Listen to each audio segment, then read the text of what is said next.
رحم اللہ من قرأ الفاتحہ. بسم اللہ الرحمن الرحیم الحمد للہ رب العالمین الرحمن الرحیم نستعین اهدنا الصراط المستقیم صراط الذین أنعمت عليهم.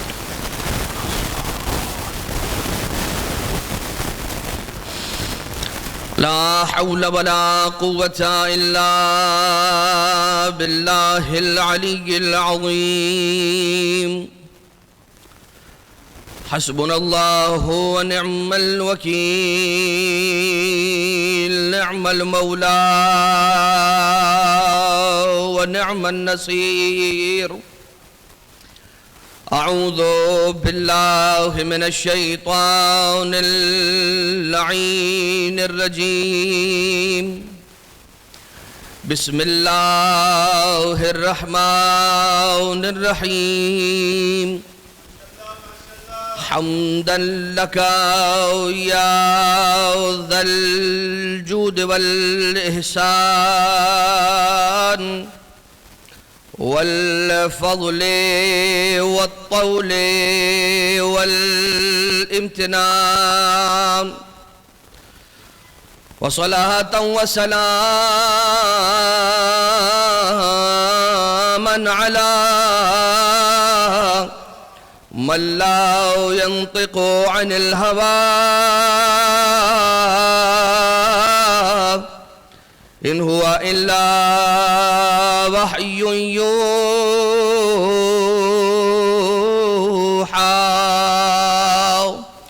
حبيب قلوبنا وشفيع ذنوبنا وطبيب نفوسنا مولانا ومولى الثقلين جد الحسن والحسين أبي القاسم المصطفى محمد.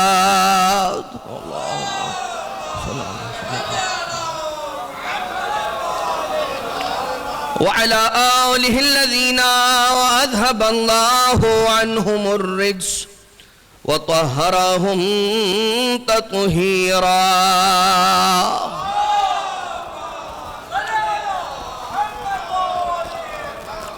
لا سيما على الإمام المنتظر والحجة الثاني عشر واللعنة الدائمة الباقية على أعدائهم ومنكري فضائلهم وغاصبي حقوقهم من الأزل إلى قيام يوم الدين.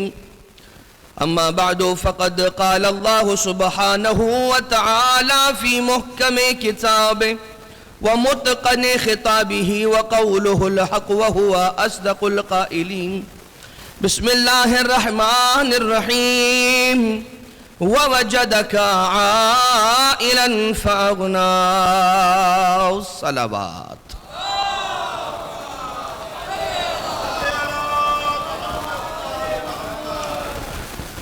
پروردگار عالم کا شکر ادا کرتے ہیں کہ اس نے ہمیں یہ سعادت عنایت فرمائی کہ اس فرش عزا پر آ کے جمع ہو جائیں کہ جہاں رب ذوالجلال کے پسندیدہ ترین محبوب ترین بندوں کا ذکر کیا جاتا ہے. روایتیں فرش عزا کے اعتبار سے تو کثیر ہیں، اور کئی ایک روایتیں ہیں کہ جن میں یہ بیان کیا امام معصوم علیہ السلام نے کہ جہاں کہیں پر بھی ذکر محمد و آل محمد برپا کیا جاتا ہے وہ جگہ پھر زمین کے عام ٹکڑوں میں سے شمار نہیں کی جاتی، بلکہ جنت کے باغوں میں سے ایک باغ بن جایا کرتی ہے. ہم ان کا ذکر کرتے ہیں کہ خود جن کا ذاکر رب ذوالجلال بنتا ہے، ہم ان پر رحمتوں کے نزول کی دعا کرتے ہیں کہ خود جن پر درود رب ذوالجلال اور اس کے ملائکہ بھیجا کرتے ہیں. اور کائنات کو پروردگار نے جتنی نعمتیں عنایت فرمائی ہیں، محمد و آل محمد علیہ السلام کے پاس ہر وہ نعمت موجود ہے. اگر یہ جملہ آپ کی خدمت میں عرض کروں کہ چھوٹا جملہ ہے، شان اہل بیت کے شایان شان جملہ نہیں ہے، ان کی شان کے مطابق جملہ نہیں ہے. یہ کہا جائے کہ پروردگار نے ہر نعمت اہل بیت کو عنایت کر رکھی ہے. جملہ یہ کہنا چاہیے، کم از کم جملہ یہ کہنا چاہیے کہ کائنات میں اللہ کے بندوں کے پاس جو جو نعمتیں اگر موجود ہیں تو وہ اہل بیت اطہار کے صدقے میں ہیں. بلکہ اس سے بھی بڑھ کر یہ کہنا چاہیے کہ جتنی نعمتیں رب ذوالجلال نے آج خلق کی ہیں یہ نہ ہوتی، سورج خلق نہ کرتا اگر اہل بیت نہ ہوتے، چاند خلق نہ کرتا اگر اہل بیت نہ ہوتے، زمینوں کو نہ بچھاتا اگر اہل بیت نہ ہوتے، دریاؤں کی سبیلیں نہ بہاتا اگر اہل بیت نہ ہوتے، بادل کو نہ خلق کرتا اگر اہل بیت نہ ہوتے، جبال اور پہاڑوں کی میخوں کو زمینوں میں گاڑ کے زمینوں کو ثابت نہ کرتا اگر اہل بیت نہ ہوتے. بس اگر دیکھنا ہو کہ کیا معاملہ ہے رب ذوالجلال اور اہل بیت کی محبت کا تو حدیث قصہ کے وہ جملے پڑھ لیا کرو. انی ما خلقت سماء مبنیہ ولا ارضا مدھیہ ولا قمرا منیرا ولا شمسا مضیہ ولا قمرا ولا فلکا یدور ولا بحر یجری ولا فلک یسری الا فی محبت ہؤلاء الخمسۃ الذین هم تحت الکساء.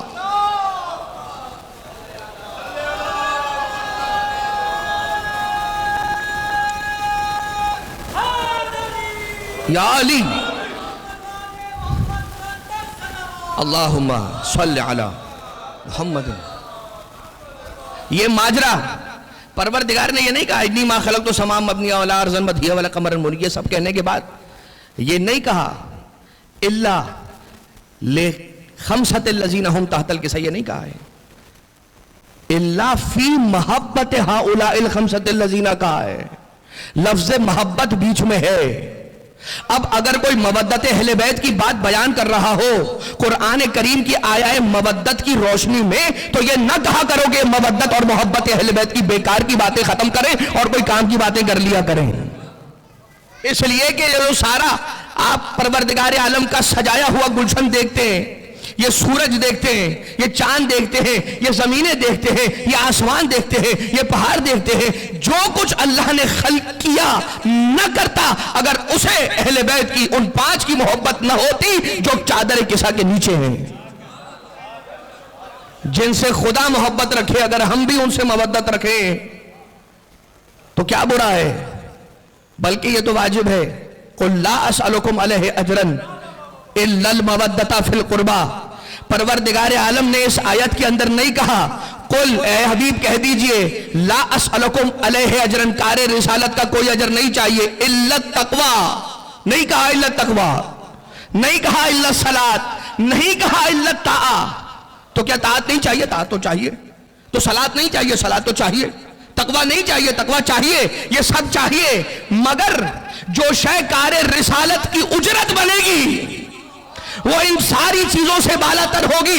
اس لیے کہ میزان کے ایک پلڑے پر پورا کا پورا کار رسالت محمد مصطفیٰ ہوگا، دوسرے پلڑے پر جو شے آئے گی وہ مودت اہل بیت ہے.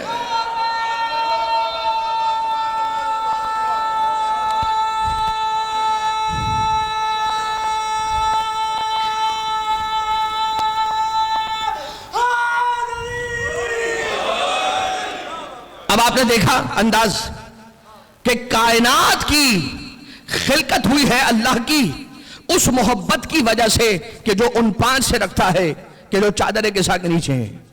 اللہ محبت کرے محمد سے، اللہ محبت کرے علی سے، اللہ محبت رکھے فاطمہ سے، اللہ محبت رکھے حسن سے، اللہ محبت کرے حسین سے. اور یہ ہستیاں کن سے محبت کریں؟ اور یہ ہستیاں کن کی تعظیم کریں اور کن سے محبت رکھیں؟ حضرت عبد المطلب علیہ السلام کا وقت آخر ہے، اپنے بستر علالت پر تشریف فرمائیں. ایک مرتبہ اپنی ساری اولادوں کو بلایا، سب جمع ہوئے. بلانے کے بعد نبی اکرم کو بھی اپنے قریب بلایا اور بلانے کے بعد کہا میری اولادوں تم سارے کے سارے جمع ہو گئے ہو، یہ بات سنو کہ میری آخری سانسیں چل رہی ہیں اور جب میری یہ سانسیں ختم ہو جائیں گی تو میں اپنے رب ذوالجلال کی ملاقات کے لیے آگے بڑھ جاؤں گا. تو میں اس سے قبل چاہتا ہوں کہ اس ذمہ داری کو تم میں سے اس شخص کے سپرد کر کے جاؤں جو دل و جان سے میرے محمد کی کفالت لینے کو تیار ہو. تو بتا دو تم میں سے کون ہے کہ جو اب میرے محمد کو پالے، میرے بعد اب میرے محمد کو پالے، کون ہے؟ تو ایک مرتبہ ساری ہی اولادوں نے، حضرت عبد المطلب علیہ السلام کی ساری اولادوں نے ہم آواز ہو کے کہا کہ بابا جان خود ان سے پوچھئے، رسالت باب یعنی کہ حضور اکرم سے پوچھئے، محمد مصطفیٰ سے پوچھئے صلی اللہ علیہ وآلہ وسلم، اللہم صلی علی محمد وآل محمد، کہ وہ ہم ساری اولادوں میں سے کس کے ساتھ رہنا پسند فرمائیں گے۔ حضور گرامی قدر نے فرمایا کہ اگر زحمت کا باعث نہ ہو اور اگر رضامندی ہو تو میں اپنے چچا حضرت ابو طالب علیہ السلام کے یہاں رہنا پسند کروں گا۔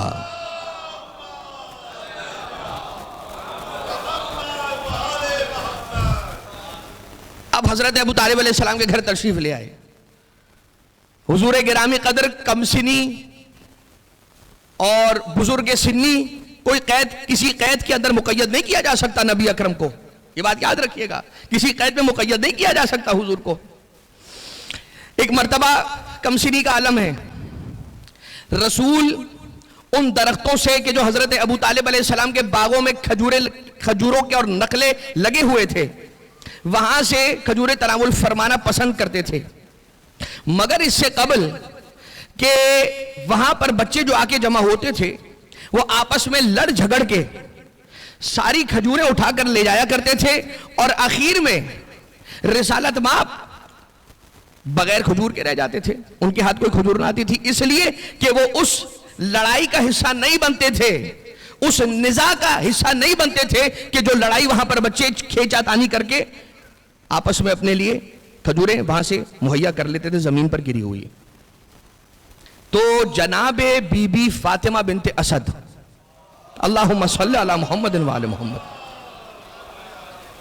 بی بی بنت اسد نے یہ طے کیا کہ میں اور میری کنیز روزانہ صبح کو بیدار ہو کے، تھوڑا سا جلدی بیدار ہو کے جائیں گے اور ایک ٹوکری کے اندر کھجوروں کو بچوں کے آنے سے پہلے، قبل اس کے کہ چھوٹے چھوٹے بچے آ کر ان کھجوروں کو اٹھا لیں اور میرے محمد کے لیے کوئی کھجوریں باقی نہ رہ جائیں، ان کے لیے تھوڑی سی کھجوروں کو الگ کر لیں۔ ایک دن ایسا ہوا کہ جناب بنت اسد سلام اللہ علیہ کی آنکھ نہ کھلی، دیر سے کھلی۔ جب تک ان کی آنکھ کھلی تو کیا دیکھا کہ رسالت مآب پہلے ہی بیدار ہو کے درخت کے قریب جا کر کھڑے تھے اور کھجوریں ختم ہو چکی تھیں۔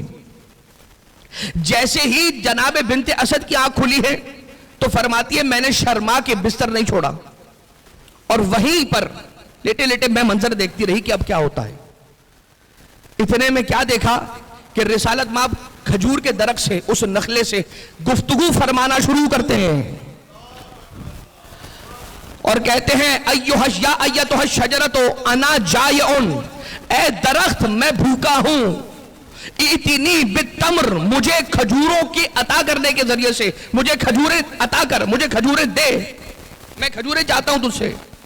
جیسے یہ جملہ کہا ہے ختمی مرتبت نے، اس درخت کو دیکھ کر بی بی بنت اسد فرماتی ہے دیکھتے ہی دیکھتے وہ کھجور کا درخت رسول کی وجود اقدس پر جھکنا شروع ہوا۔ جیسے ہی وہ کھجور کا درخت جھکا، وہ سارا کا سارا گچھا کہ جس پر کھجوریں لگی ہوئی تھی رسالت مآب نے اپنی مرضی سے توڑی، اور توڑنے کے بعد دوبارہ سے حکم کیا، کھجور کا درخت اپنی جگہ پر پلٹ گیا، رسالت مآب اندر آ گئے۔ اب بی بی بنت اسد انتظار کر رہی ہے کہ جلد، اللہم صلی علی محمد وآل محمد، بی بی فاطمہ بنت اسد سلام اللہ علیہ انتظار کر رہی ہے کہ جلد شوہر نامدار گھر آئے تو انہیں خبر دوں اس بات کی، اس واقعے کی۔ معجزہ، حضرت ابو طالب کے گھر پہ دروازے کے اوپر دستک ہوئی ہے، دوڑ کر گئی ہے بی بی بنت اسد اور ایک مرتبہ آ کے فرمایا اے شوہر نامدار آپ پر سلام ہو، میں آپ کو آج ایک ایسا واقعہ سنانا چاہتی ہوں کہ آپ جسے سن کر حیران ہو جائیں گے۔ حضرت ابو طالب علیہ السلام مسکرانے لگے، کہنے لگے اے زوجہ محترمہ بتائیے کہ کیا ہوا ہے۔ پورا کا پورا واقعہ جیسا ہوا ویسا جناب بنت اسد نے حضرت ابو طالب علیہ السلام کو سنا دیا۔ جب حضرت ابو طالب علیہ السلام نے سنا، نہ فقط یہ کہ کسی تعجب کا اظہار نہیں کیا بلکہ خبر دے رہے ہیں آگے آنے والے زمانے کی، اور یہ کہہ رہے ہیں کہ اے بی بی کیا تو نہیں جانتی انہو نبأ عظیم، یہ وہ ہستی ہے کہ جسے پروردگار عالم نے نبی بنا کر بھیجا ہے، اور ان قریب اس نبی کا وسیع تیرے صلب سے اس دنیا میں آئے گا اتنے سالوں کے بعد۔ اب حضرت ابو طالب علیہ السلام محمد مصطفیٰ کے اعلان نبوت سے پہلے ان کے نبوت کی گواہی دے رہے ہیں۔ جو محمد کے نبوت کے اعلان سے پہلے محمد کے نبوت کی گواہی دیتا ہوا نظر آئے، اسے کافر نہیں محسن اسلام کہا جاتا ہے۔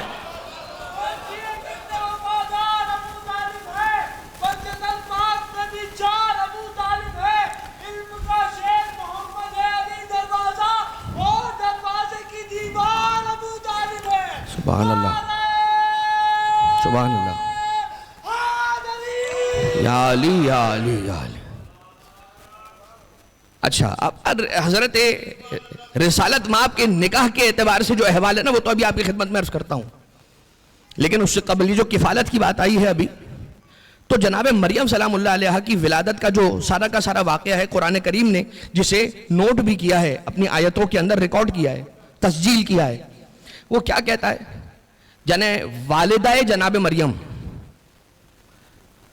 بے اولاد ہیں، اور حضرت عمران کے ساتھ، حضرت عمران کون؟ بی بی مریم کے والد، ان کے ساتھ ایک درخت کے نیچے بیٹھی ہوئی ہیں، اور درخت پر انہوں نے گھونسلے کے اندر دیکھا کہ مادہ چڑیا اپنی اولاد کو دانا دے رہی ہے، اس کے منہ میں دانا رکھ رہی ہے اپنے منہ سے، اپنی چونچ کے ذریعے سے۔ یہ منظر دیکھ کر والدہ جناب مریم، یا ان کا نام جناب حنا ہے یا جناب اشیاء ہے، دو میں سے ایک نام، ایک مرتبہ دل شکستہ ہوا، ہاتھوں کو اٹھا کے دعا کی، پروردگار تجھ سے سوال کرتی ہوں کہ مجھے اولاد کی نعمت سے مالا مال فرما اور میری خالی گودی کو بھر دے۔ یہ دعا کی تھی والدہ نے بی بی مریم کی، اور جناب عمران پر پروردگار عالم کی جانب سے یہ پیغام آیا، اور کیا پیغام آیا کہ اے عمران خبر کر دو اپنی زوجہ کو کہ ان قریب ہم تمہیں ایک ایسا بیٹا عطا کرنے والے ہیں، ایک ایسا بیٹا عطا کرنے والے ہیں جو کائنات میں ظلمت کے اندھیروں کو دور کرے گا اور ہدایت کی روشنی کو پھیلا دے گا۔ ایسا بیٹا عطا کرنے والے ہیں کہ جو نابیناؤں کو بینائی عطا کرے گا اور مردوں کو زندہ کرے گا، ایسا بیٹا عطا کرنے والے۔ یہ خبر جناب عمران نے اپنی زوجہ کو دی، فوراً انہوں نے وہاں پہ نظر کی۔ کیا نظر کی؟ پروردگار تو نے میری دعا کو قبول کیا، اب میں نظر کرتی ہوں تیری بارگاہ میں شکرانے کی نیت سے کہ یہ جو بیٹا مجھے ملے گا، اس بیٹے کو میں معبد کے اندر خدمت گزار قرار دے دوں گی، اس کو معبد کا خادم بنا دوں گی۔ ہوا کیا تھا؟ بیٹا نہیں، بیٹی جناب مریم۔ پروردگار عالم نے یہ نہیں کہا، یہ جو خبر دی ہے، بشارت دی ہے، وہ یہ بشارت نہیں دی کہ اب جو ہوگا وہ بیٹا ہوگا، نہیں، ایک بیٹے کی بشارت دی ہے، اور اس بیٹے کی بشارت کے پورا ہونے کے لیے مقدمے کے طور پہ جناب مریم سلام اللہ علیہ اس دنیا میں تشریف لائی ہیں۔ لیکن والدہ گرامی حضرت مریم یہ سمجھ رہی تھی کہ جو میرے شکم میں ہے وہ بیٹا ہے، اور ایک مرتبہ جب اس دنیا میں بیٹی آئی، نظر کو پورا کیا، بی بی مریم کو معبد کے اندر خدمت گزار کے طور پر وقف کر دیا، ان کے لیے الگ حجرہ قائم کر دیا گیا جسے بند کیا گیا، اور کن کے پاس ان کی کفالت آئی ہم اسی طرف جا رہے ہیں۔ لیکن ایک جملہ ہے جناب والدہ بی بی مریم کا، اور وہ جملہ کیا ہے؟ لیس الذکر کالانثی، پروردگار یہ تو بیٹی ہوئی ہے، اور بیٹا بیٹیوں جیسا نہیں ہوتا، بیٹا بیٹیوں جیسا نہیں ہوتا۔ جملہ کیا کہنا چاہیے تھا؟ اگر ہم اور آپ جس طرح سے سوچتے ہیں، والدہ گرامی بی بی مریم وہ بھی اگر اسی طرح سے سوچتی ہوتی تو ان کا جملہ یہ ہونا چاہیے تھا کہ بیٹیاں بیٹوں جیسی نہیں ہوتی، بیٹیاں بیٹوں جیسی نہیں ہوتی، ہر ایک کو بیٹے کی خواہش ہوتی ہے، کیا کیا منتیں اور نظریں اور منتیں مرادیں ہوتی ہیں، لیکن جناب مریم کی والدہ نے یہ نہیں کہا لیس الانثی کا ذکر، فرمایا لیس الذکر کالانثی، بیٹا بیٹیوں جیسا نہیں ہوتا۔ یہ کب ہوتا ہے کہ بیٹا بیٹیوں کا بھی مقابلہ نہ کر سکے؟ ارے معصوم نبی کی معصومہ ماں اگر ہو تو اس کا مقابلہ بیٹے بھی نہیں کر سکتے، تو جب کوئی عام انسان انسان معصوم نبی کی معصومہ ماں کا مقابلہ نہ کر سکے تو کوئی عام انسان معصوم اماموں کا مقابلہ کرنے کا کھڑا ہو جائے گا.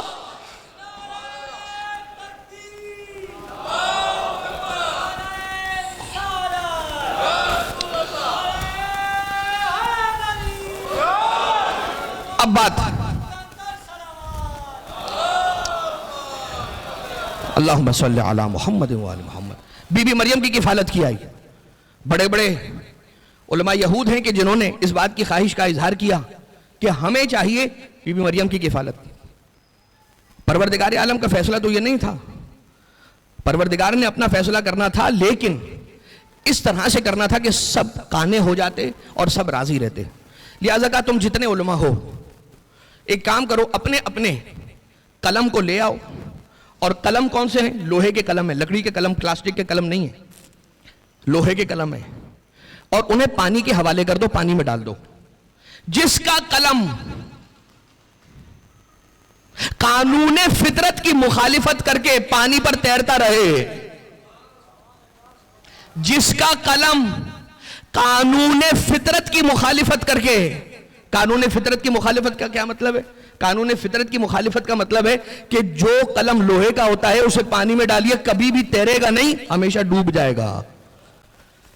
تو پروردگار عالم نے کہا کہ میری مرضی جس کی مرضیوں کے ساتھ ہوگی, جس کی مرضیاں میری مرضیوں میں ضم ہو چکی ہوگی, میں اس کے لیے قانون فطرت بدل دوں گا اور دنیا کو بتلا دوں گا کہ دیکھو جہاں پر سب جا رہے ہیں ضروری نہیں ہے کہ مشیت الہی وہاں جائے. جہاں مشیت الہی ہوگی وہ خود سر چڑھ کے بتائے گی کہ یہ وہ جگہ ہے کہ جہاں سے مشیت الہی کے ارادے پھوٹا کرتے ہیں.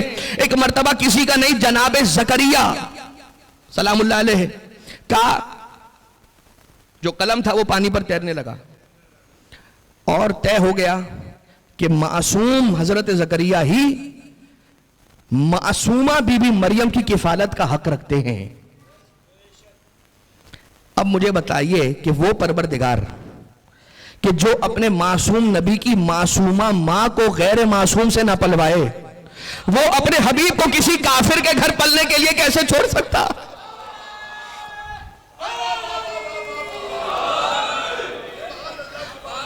وہ اپنے نبی کو نعوذ باللہ من ذالک کسی کافر کے گھر پلنے کے لیے کیسے چھوڑ؟ نبی ہیں, سفر پر جا رہے ہیں, چلیں یہ بھی سن لیجئے مختصر سی. ایک سفر پر جا رہے ہیں اور راستے میں کسی ایک شخص نے رسول کی دعوت کی صحرا میں. اب رسالت مآب تو جہاں پر جگہ ہے وہاں بیٹھ جایا کرتے ہیں. بڑا بوڑھا امیر فقیر رنگ نسل کی کسی قید کے اندر رسالت مآب نے کبھی ڈسکریمنیشن کی نہیں. جس نے جب بلایا غلام تھا آزاد, بیٹھ گئے وہاں. اس نے گوشت بھون کے دیا, گوشت کو بھونا گوسفند کا اور لے کر آیا رسالت مآب کی خدمت میں اور رسول کے سامنے دسترخوان بچھا کے وہ گوشت لا کے رسول کی خدمت میں پیش کیا اور کہا اے محمد مصطفیٰ یہ آپ کے لیے, آپ تناول فرمائیے. رسالت مآب ہیں اس گوشت کو دیکھ رہے ہیں, ابھی رسول نے ہاتھ نہیں بڑھایا اس کی طرف. اتنے میں آواز آئی, اس بھنے ہوئے اور پکے ہوئے گوشت میں سے آواز آئی کہ یا رسول اللہ ایک لقمہ بھی نہ کھائیے گا اس لیے کہ مجھے ٹھیک طریقے سے ذبح نہیں کیا گیا, یعنی کافر نے مجھ پہ چھری چلائی ہے. رسالت مآب قرآن کریم کے اندر وہ آیت ہے کہ جس آیت نے یہ بیان کیا کہ کون کون سی چیزیں وہ ہیں کہ جن کا کھانا حرام ہے, نہیں کھائی جا سکتی, اور جن کا کھانا ٹھیک ہے ان کو بھی پروردگار عالم نے بیان کیا ہے. رسالت مآب سکھانے والے ہیں, جو سکھانے والا ہے اس پر بطریق اولا واجب ہے کہ جو حرام ہے وہ لقمہ نہ کھائیں. ایک لقمہ بھی رسالت مآب نے اس حرام گوشت کا نہ کھایا, بلکہ پوری زندگی میں رسول نے ایک لقمہ کھانے کا تصور بھی نہیں کیا. اب وہ جو کئی سال 25 سال 18 سال 15 سال رسالت مآب ابو طالب کے دسترخوان پر جو روٹیاں کھاتے رہے وہ کیا تھا؟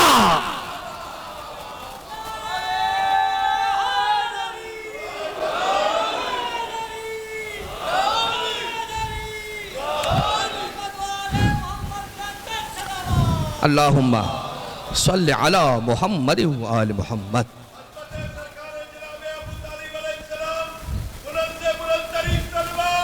اللہم صلی علی محمد وآل محمد. سوال ہے رسول کس گودی میں پل کر پروان چڑھا؟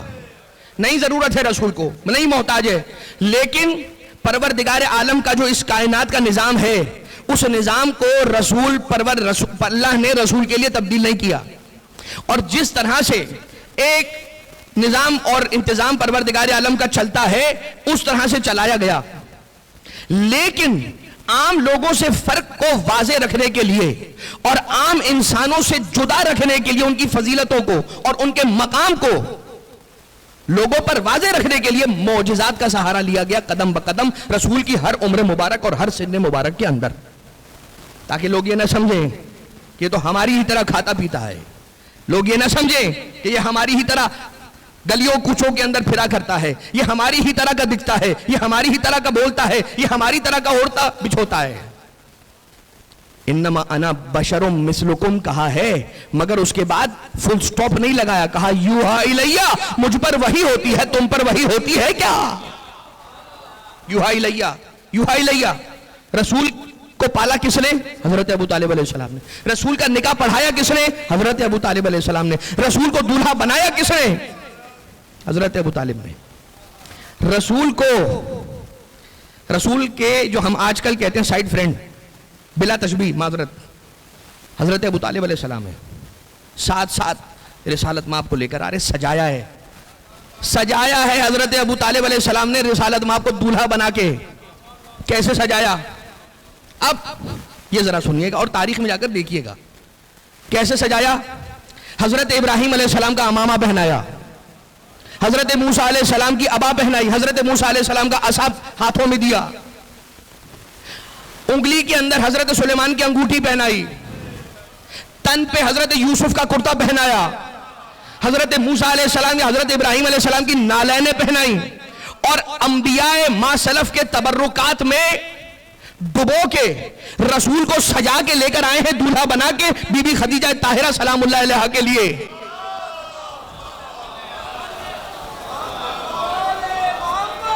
تو اب رسول ہے وارث انبیاء، بلکہ فخر انبیاء، سردار انبیاء، اور ان انبیاء کی تبرکات کو رسول تک پہنچایا تھا کس نے؟ اسی نے جس نے رسول کو سجایا تھا دولہا بنا کے. یہی انداز تھا حضرت ابو طالب علیہ السلام کا انبیاء کی تبرکات کو رسول کی خدمت میں پیش کرنے کا. حضرت موسیٰ علیہ السلام کی عصا، حضرت ابراہیم علیہ السلام کی نالین، جناب سلیمان کی انگشتری، حضرت یوسف علیہ السلام کا کرتا، اور وہ سارے کے سارے تبرکات کہ جن کے اندر تورات کی تختیاں بھی ہیں، اور سارے کے سارے جتنے تبرکات تھے وہ رسول تک جنہوں نے پہنچائے وہ حضرت ابو طالب علیہ السلام ہے. تاریخ کی روشنی میں دیکھ لیجئے گا، فریقین کے حوالے موجود ہے.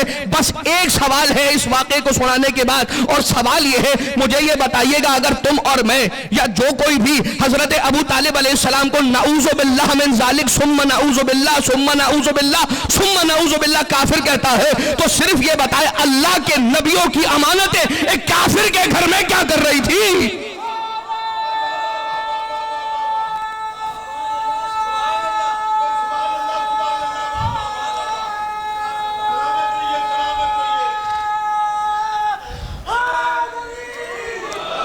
کیوں بھلا عقل اس الزام پہ حیران نہیں؟ کل ایمان کا پدر صاحب ایمان نہیں. محسن بانی اسلام اگر کافر ہے پھر تو اس دہر میں کوئی بھی مسلمان نہیں.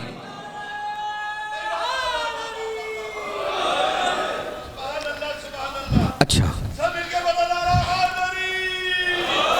یا علی یا علی، سرکار امیر کائنات، حلال مشکلات، امیر المومنین، امام المتقین، سید الوسیین، قائد الغر المحجلین، الحاکم فی یوم الدین، ابو الحسن علی بن ابی طالب علیہ السلام.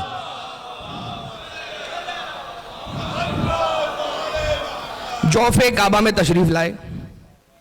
مجھے ایک روایت بتا دیجئے کہ اپنی زوجہ کی مدد کے لیے ابو طالب آ گئے ہوں، گھبرائے ہوئے، بوکھلائے ہوئے. بی بی بنت اسد کعبے میں گئیں، خود تشریف لائیں کعبے. مسجد الحرام بی بی خود تشریف لے کر آئیں، حضرت ابو طالب نے نہیں کہا جاؤ. کعبے کے دروازے کی چابی تھی کس کے پاس؟ نہیں آئے، لیکن کہیں تو گئے. کہاں گئے؟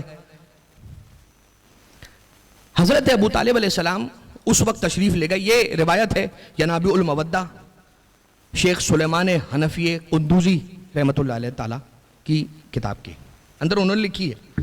حنفی عالم دین ہے، انہوں نے لکھا کہ حضرت ابو طالب علیہ السلام اس وقت غار حرا کی طرف تشریف لے گئے اور وہاں پر زمین سے کچھ کنکریاں اٹھائیں اور ان کنکریوں پر کچھ عبارت لکھی. 2 شعر لکھے. یا رب الغسق الدجا والقمر المبتلج المضیء بین لنا من امرک الخفی ماذا ترى فی اسم ھذا الصبی. یہ 2 شعر لکھے، یہ 2 مصرے لکھے یا 2 شعر لکھے. کیا فرماتے ہیں، لکھتے ہیں حضرت ابو طالب علیہ السلام ان کنکریوں پر کہ اے اندھیری رات کے پروردگار اور اس اندھیری رات میں روشنی دینے والے چمکتے ہوئے چاند کے پروردگار، اپنے امر خفی چھپے ہوئے امر کے ذریعے سے مجھ پہ واضح کر ماذا ترى فی اسم ھذا الصبی. یہ جو بچہ ہوا ہے اس بچے کا نام رکھنا ہے تو کیا رکھنا ہے؟ یہ رکھ. جواب آیا، لیکن جواب پتھروں کی کنکریوں کے اوپر نہیں آیا. آیا علی یاقوتۃ خضراء، گرین ایمرلڈ کے پتھر کے ایک پیس کے اوپر لکھا ہوا جواب آیا. یہاں سے حضرت ابو طالب علیہ السلام کے مصرے گئے تھے، وہاں سے پروردگار عالم کی بارگاہ سے جواب آیا علی یاقوتۃ خضراء. اور وہ جواب کیا ہے؟ یا اہل بیت المصطفی النبی قد خصصتما بالولد الزکی انا اسمہ من شامخ العلی علی اشتقہ علی اشتق اسمہ من العلی. اے اہل بیت مصطفیٰ، اے نبی مصطفیٰ کے اہل بیت، حضرت ابو طالب کو جب پروردگار عالم کی بارگاہ سے کوئی خطاب دے کے پکارا جا رہا ہے تو کیا خطاب دے کے پکارا جا رہا ہے؟ اے محمد مصطفیٰ نبی کے اہل بیت، قد خصصتما، آپ کو بھی، تما یہ تثنیہ کا صیغہ ہے. یہ ضمیر 2 لوگوں کی طرف پلٹ رہی ہے. کن کی طرف؟ حضرت ابو طالب اور ان کی زوجہ بی بی بنت اسد.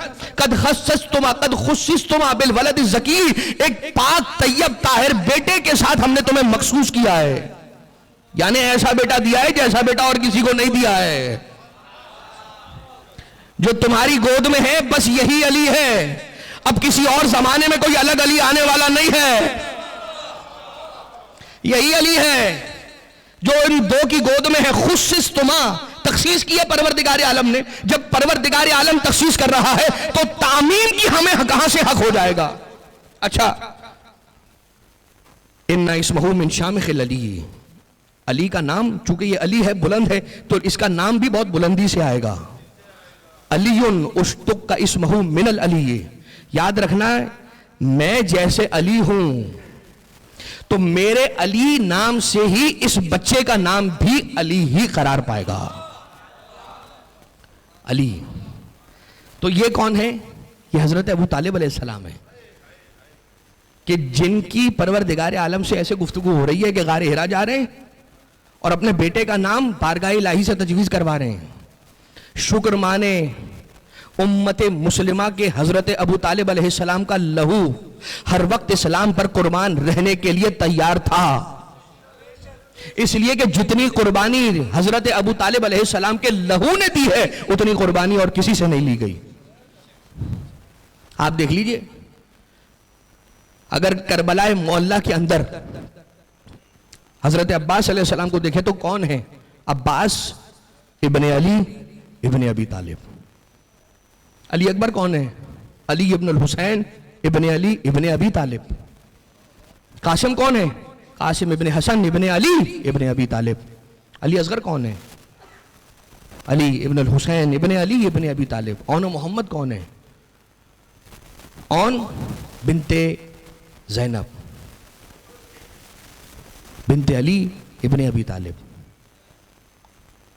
اور آپ دیکھتے چلے جائیے, شجرہ جوڑتے چلے جائیے, تفتیش کرتے چلے جائیے, یہ جو کربلا کے بن میں بکھرا ہوا خون ہے یہ ابو طالب ہی کا خون تھا. میں مصائب کی منزل سے ایک منزل پہلے رک کر بس ایک جملہ اور عرض کرنا چاہتا ہوں, اور وہ کیا جملہ ہے کہ جب جہاں جہاں رسول کو کبھی مدد کی ضرورت اگر ہوئی ہے تو کوئی آگے آیا ہو نہ آیا ہو, ایک جوان ہمیشہ کھڑا ہوا. ذوالعشیرہ سے لے کر اور رسول کی آخری سانس اور آخری ہچکی تک اگر کوئی ہمہ وقت رسول کی مدد کے لیے اور رسول کی آواز پہ لبیک کہنے کے لیے کھڑا ہوا تھا تو وہ صرف اور صرف علی ابن ابی طالب تھے. اور بار بار رسالت مآب کہہ کے بٹھا دیتے تھے, کہتے علی بیٹھ جاؤ. تو وجہ یہ ہے کہ وہ علی کے جو رسول کا سایہ تھا, رسالت مآب اسے خیبر میں نہیں لے گئے.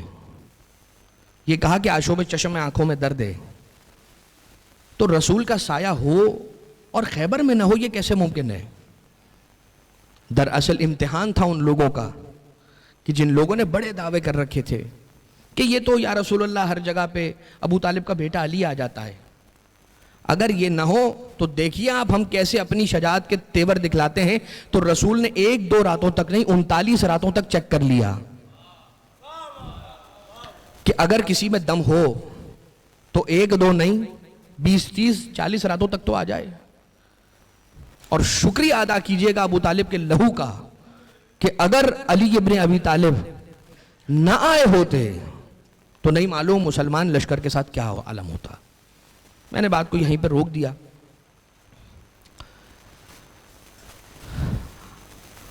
بازاروں میں, درباروں میں جن بیبیوں کو لایا گیا یہ بھی ابو طالب ہی کی بیٹیاں تھیں. اگر حضرت ابو طالب کو ابو الائمہ بھی کہا جائے تو غلط نہ ہوگا کہ یہ ابو الائمہ کے بھی والد ہیں. علی ابن ابی طالب مولا کا لقب ہے نا ابو الائمہ.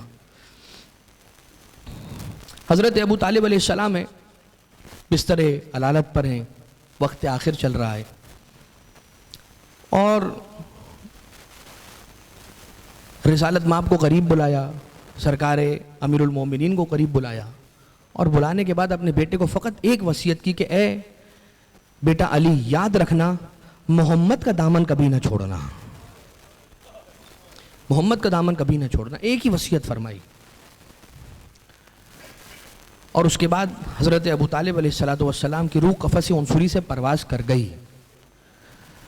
سرکار ابو طالب علیہ السلام تو اس دنیا سے رخصت ہوئے, مگر پھر ابو طالب کا لہو کبھی عباس کی صورت میں جنگ صفین میں گرجتا ہوا نظر آیا, کبھی کربلائے معلیٰ کے اندر جا بجا خون ابو طالب بکھرتا ہوا نظر آیا, کبھی زندان کے قید خانے کے اندر سکینہ کی سسکیوں کی صورت میں مظلومیت کی طرح سے نظر آیا. بار بار یہ خانوادہ امیر المومنین اس دنیا سے رخصت ہوئے, جناب سیدہ اس دنیا سے رخصت ہوئی, امیر المومنین اس دنیا سے رخصت ہوئے, مولا حسن مجتبیٰ علیہ السلام کے جگر کے ٹکڑے ٹکڑے ہو گئے, حسین ابن علی کربلائے معلیٰ تک پہنچ گئے, ایک ایک قربانی کو پیش کرتے چلے جاتے ہیں اور یہی بات سنتے جاتے ہیں. پوچھا مجھے کیوں قتل کرنا چاہتے ہو؟ کہا بغضاً لابیک, تیرے باپ کے بغض کی وجہ سے.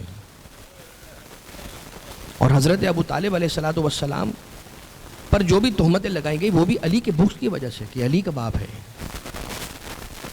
بس عزیزان محترم, مولا کائنات علیہ السلام ہے, کوفہ کی سرزمین ہے, مولا کا وقت آخر ہے, مولا کائنات کا وقت آخر ہے, اور مولا کے جو قریبی دوست ہیں نا وہ آ کے مولا کی عیادت کے لیے مولا کے قریب بیٹھے ہوئے ہیں. کبھی سا کوئی مرثیے کا شعر سناتے ہیں, کبھی اسبغ ابن نباتہ کوئی ذکر کرتے ہیں. لیکن ایک مرتبہ جیسے ہی مرثیے کے بند پڑھتے پڑھتے مصائب کا غلبہ ہوا, دل رقت آمیز ہوئے, تو ایک مرتبہ پردے کے پیچھے سے سیدانیوں کی رونے کی صدا آئی. جیسے ہی اس آواز کو سنا ہے ایک مرتبہ مولا نے اپنے ساتھیوں کو روک دیا اور کہا کہ سنو یہ آواز کو، اس آواز کو سن رہے ہو؟ تو مولا کے ساتھیوں نے کہا یا امیر المومنین ان آوازوں کو سن رہے ہیں. ایک مرتبہ مولا نے فرمایا یہ رسول کی بیٹیاں ہیں، یہ علی زادیاں ہیں، کل اسی شہر کوفہ میں یہ مہمان بن کر آئیں گی، اگر یہ آ جائیں تو ان کا خیال رکھنا. مجھے نہیں معلوم مولا کائنات کے نگاہوں میں کون سا منظر آنکھوں میں آ گیا ہوگا، شاید اپنی بیٹی زینب کے ہاتھوں کو رسن میں بندھا پسے پشت دیکھتے ہوں گے، کبھی ام رباب کو دیکھا ہوگا، کبھی حسین کا کٹا ہوا گلوے مبارک نو کے نیزہ پر دیکھا ہوگا، شاید عباس کا کٹا سر رسیوں سے بندھا ہوا گھوڑے کے گلے میں لٹکا ہوا دیکھا ہوگا. ہاں رے ابو طالب غریب، ہاں مظلوم حضرت ابو طالب علیہ السلام ہے محسن اسلام، آپ نے رسول کو پالا مگر امت نے آپ کے ساتھ کیا ستم ظریفی کی. آئیے پرسہ قبول کیجئے، ارے اپنے بیٹے علی کا پرسہ لیجئے، اپنے پوتے حسن مجتبیٰ کا، اپنے پوتے حسین مظلوم کربلا کا، ایک ایک شہید کربلا کا پرسہ لیجئے. سرکار ابو طالب ہم آپ کی خدمت کا حق ادا نہ کر سکیں گے مگر ہاں ایک زمانے کا امام پردہ غیبت میں بیٹھا، زیارت ناہیہ کا جملہ ہے. مولا فرماتے ہیں کہ میرے دادا حسین عمر نے وفا نہ کی، میں آپ کے ساتھ نہ رہا، ارے میں آپ کی مدد تو کربلا کے میدان میں نہ کر سکا مگر اب قیامت تک آپ پر آنسوؤں کے بدلے خون بہایا کروں گا، خون کے آنسو بہایا کروں گا.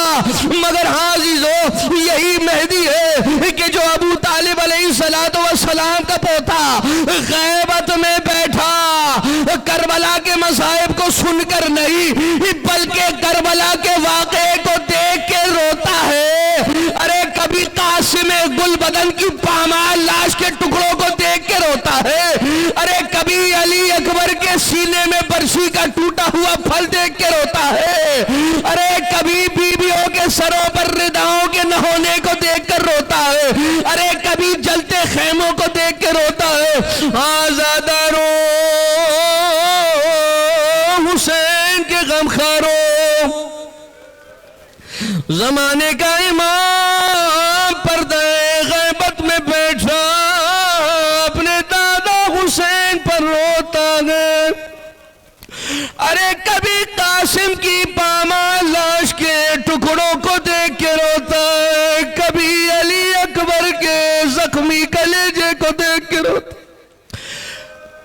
کبھی عباس کے کٹے بازوؤں کو دیکھ کے روتا ہے، کبھی علی اصغر کے ننھے گلے کو چھدا ہوا دیکھ کے روتا. مگر سب سے زیادہ میرا اور آپ کا مولا کس ظلم اور کس مصیبت پہ روتا ہے نہیں معلوم. ارے عباس بھی ہوتے تو وہ اس مصیبت پہ روتے، علی اکبر بھی ہوتے تو وہ اس مصیبت پہ روتے، قاسم بھی ہوتے تو وہ اس مصیبت پہ روتے. وہ مصیبت کیا ہے؟ ارے بیویوں کا بے چادر کے کبھی درباروں میں کبھی بازاروں میں آ جانا. الا ولعنت اللہ علی القوم الظالمین وسيعلم الذین ظلموا علی محمد ای منقلب ینقلبون. پروردگارہ تجھے واسطہ ہمارے اس توسل کو اپنی بارگاہ سے مقبول و منظور فرما. پروردگارہ ان آنسوؤں کو رومال سیدہ میں جگہ عنایت فرما، اس پرسے کو صاحب الامر علیہ السلام کی بارگاہ میں ایصال اور ارسال فرما، ان کے قلب ناظرین کی تسلیت کا باعث قرار فرما. بار الہ اپنے ولی اپنی حجت صاحب الامر علیہ السلام کے ظہور میں تعجیل فرما، ہمیں مولا کے آبان و انصار میں شمار فرما. جتنے مومنین اور مومنات یہاں موجود ہیں جو حاجات رکھتے ہیں پروردگار تمام کی حاجات شرعیہ کو روا فرما، ہمیں رزق معرفت معصومین علیہ السلام نصیب فرما. دشمنان اہل بیت کی نفرت ہمارے دلوں میں ہر آن اضافہ فرما.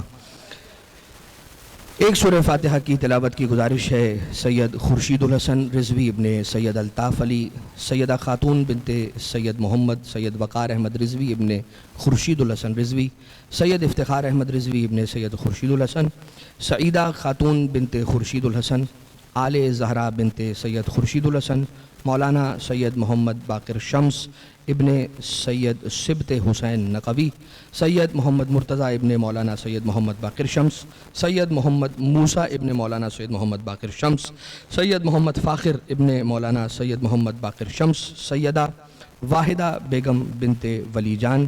ایک سورہ فاتحہ۔ بسم اللہ الرحمن الرحیم، الحمدللہ رب العالمین، الرحمن الرحیم، مالک یوم الدین، ایاک نعبد و ایاک نستعین، اہدنا الصراط المستقیم، صراط الذین انعمت علیہم غیر المغضوب علیہم ولا الضالین۔ بسم اللہ الرحمن الرحیم، قل هو اللہ احد اللہ الصمد، لم یلد ولم یولد ولم یکن له کفوا احد۔ بسم اللہ الرحمن الرحیم، قل هو اللہ احد اللہ الصمد، لم یلد ولم یولد ولم یکن له کفوا احد۔ بسم اللہ الرحمن الرحیم، قل هو اللہ احد اللہ الصمد، لم یلد ولم یولد ولم یکن له کفوا احد۔ اللہم اغفر للمؤمنین والمؤمنات والمسلمین والمسلمات الاحیاء منهم والاموات، تابع بیننا وبینهم بالخیرات، انک مجیب الدعوات، انک علی کل شیء قدیر۔